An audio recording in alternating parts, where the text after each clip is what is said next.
Defender, and the Freelander, each a more sophisticated and enjoyable utility vehicle. But none of them were a replacement for the Type 3. They were a different kind of car.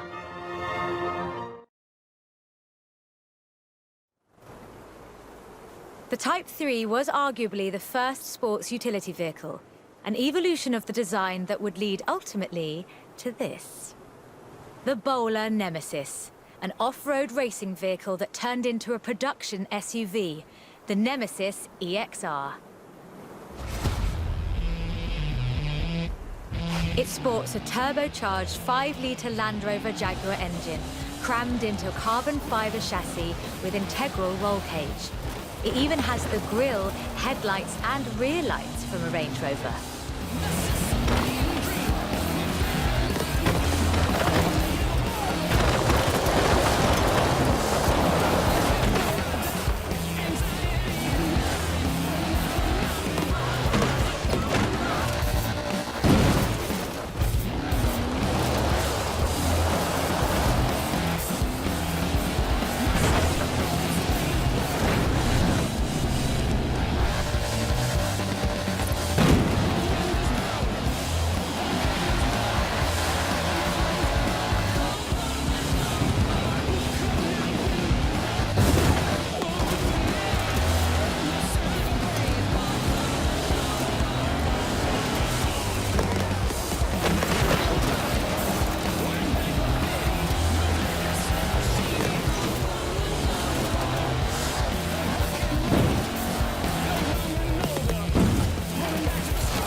This is an all-terrain supercar.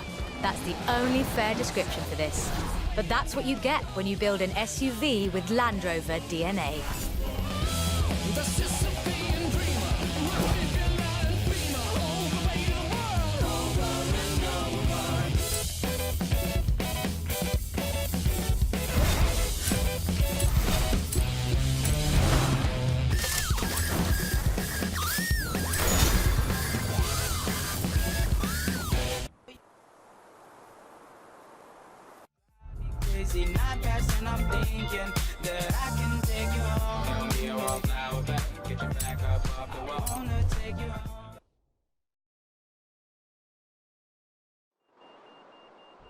Hope you're enjoying yourself. I know I am.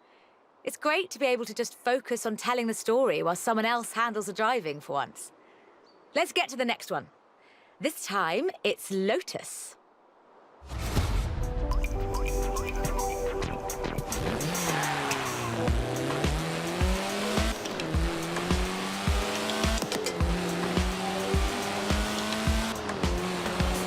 Lotus Engineering Limited began as many stories in British engineering do, in an old barn.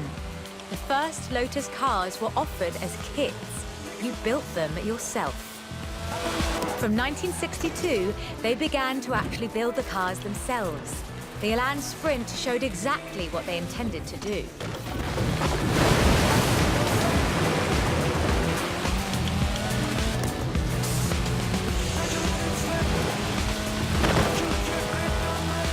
Designer Colin Chapman famously said, "Adding power makes you faster on the straights. Subtracting weight makes you faster everywhere." He knew what he was talking about. In 200 meters, turn right. Widely hailed as one of the greatest sports cars of the 1960s, the Elan would be closely studied and emulated, inspiring such masterpieces as the Mazda MX-5. The Elan has all the energy, style, and enthusiasm you would expect. Bold, quick, and fun. So much so that they put it in the name.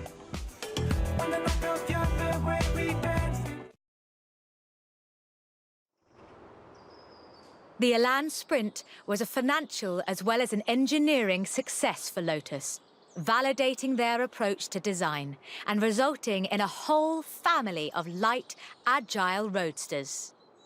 Which brings us to this, the Lotus Exige.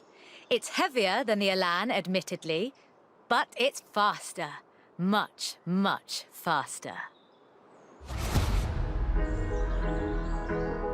Touch the pedal, the Exige responds with instant, relentless acceleration, as you'd expect. With a 0 to 60 time of 3.8 seconds and a top speed of 170 before upgrades and tuning, the Exige is uncompromising.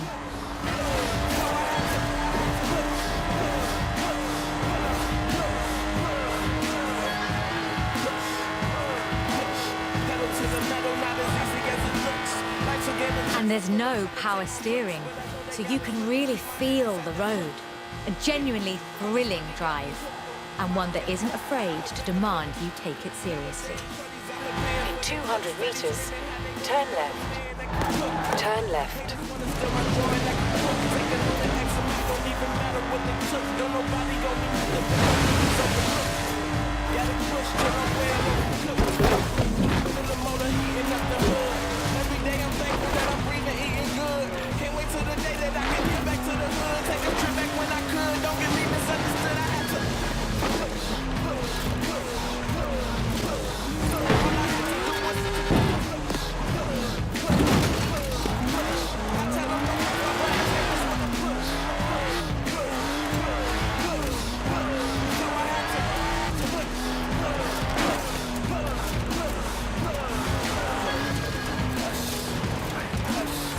In 400 meters, you will arrive at your destination.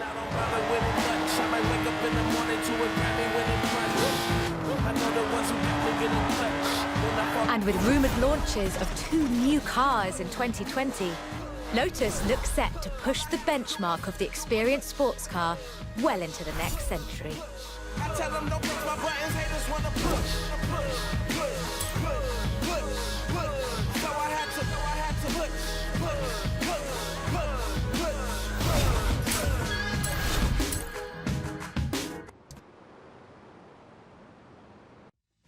They flock to booms, man, boogie had to change.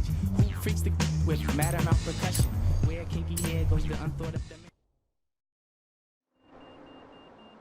Done much rallying? That's a joke. We've all seen what you've been up to. We're doing the next bit on location. You'll see why when you get there.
will arrive at your destination.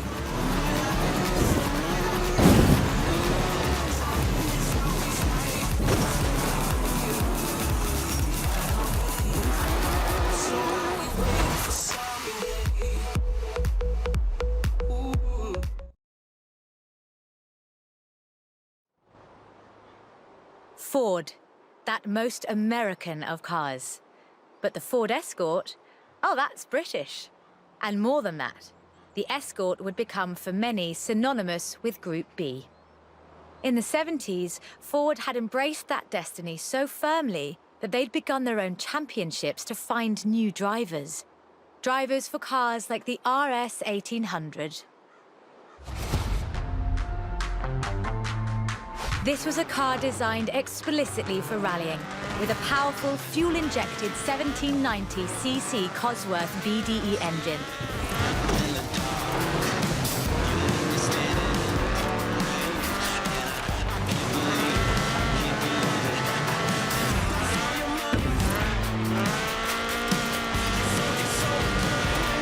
The RS 1800 raced to victory after victory across the rallying world, on almost every continent and across every terrain type imaginable.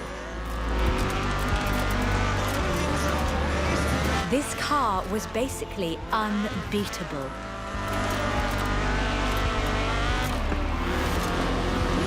The RS 1800 brought home 17 World Rally Championship victories for Ford.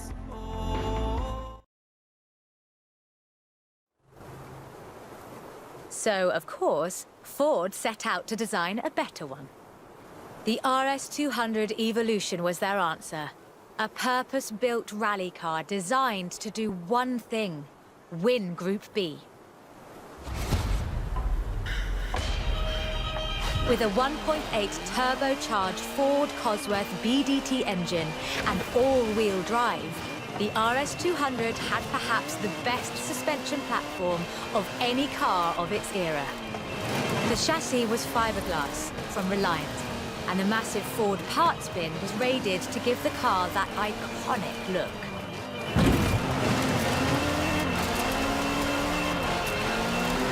But while the car had potential, turbo lag at low RPM and a poor power-to-weight ratio meant that it never placed better than third. The end of Group B in the mid-80s meant the end of the RS 200 as a rallying car.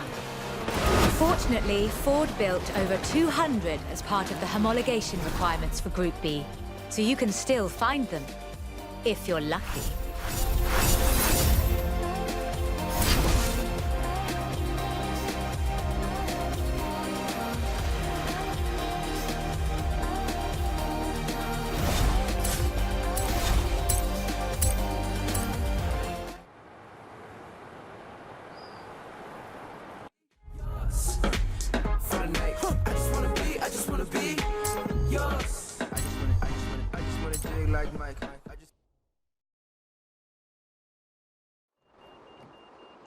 You know, I really like this car.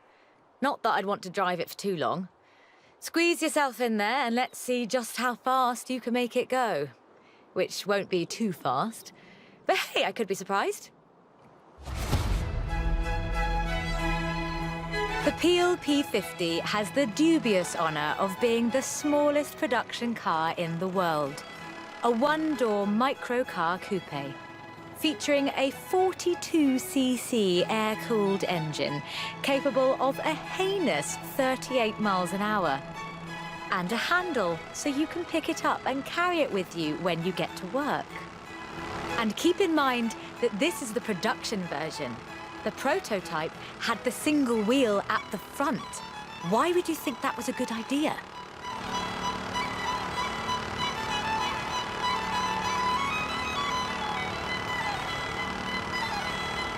In 2010, though, production restarted at Sutton-in-Ashfield. So, if you'd like to own the modern incarnation of this, I suppose you can.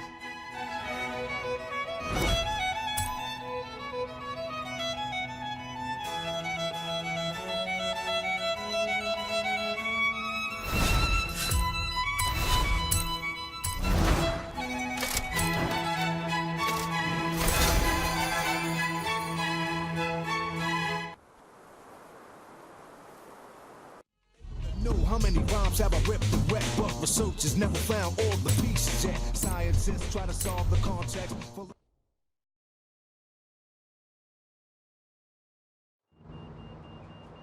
Hey there!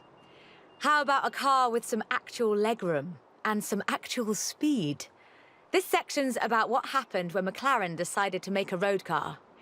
You're going to enjoy this.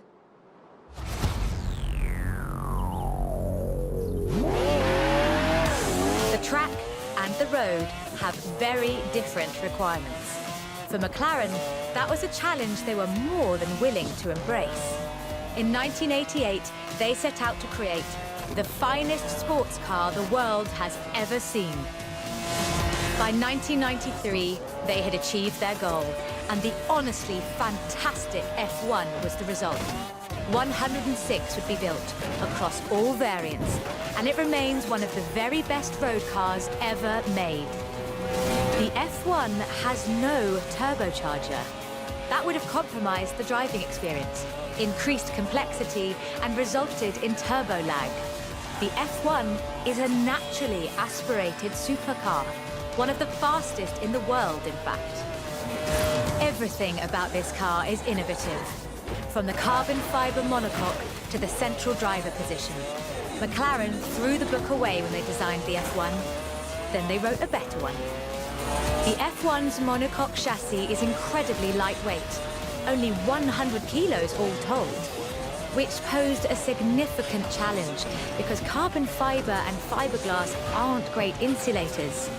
So, McLaren lined the entire engine compartment with gold.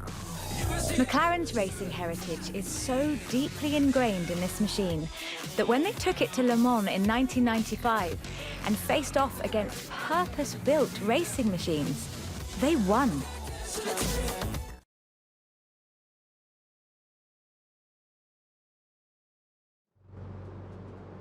So, with something like the F1 to live up to, where do you go next?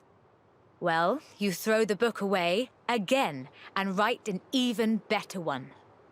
The result is the McLaren P1, a hybrid electric sports car that stands head and shoulders above the F1. The P1 GTR will hit 60 miles an hour in 2.4 seconds. That's 0.7 seconds faster than the F1. That's an eternity for a supercar.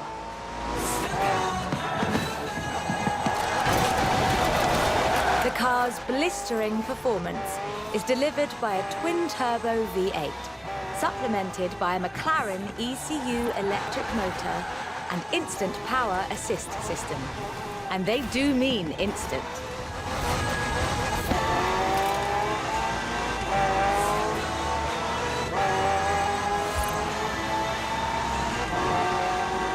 Remember those problems with turbo lag? McLaren solved that with the hybrid drive.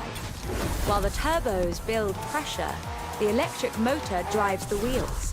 No turbo lag, just torque. And because it's a hybrid, it has an all-electric range. Running on batteries alone, that's 6.2 miles. A bit more if you're going downhill.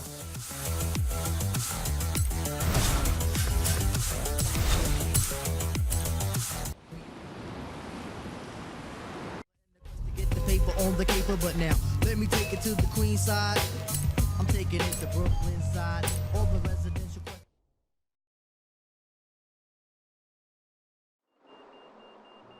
I quite like sleeper cars. Did Alex ever tell you the story of what we got up to in Colorado? There was this sleeper car competition, you see. Let's just say no one was ready for the sunbeam.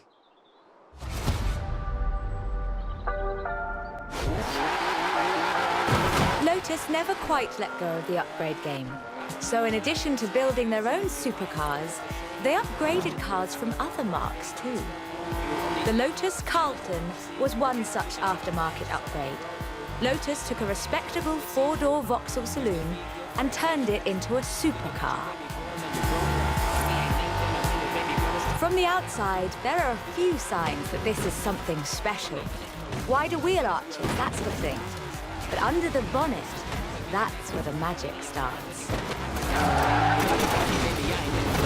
engine capacity was increased to 3.6 litres, and twin Garrett T25 turbochargers were added.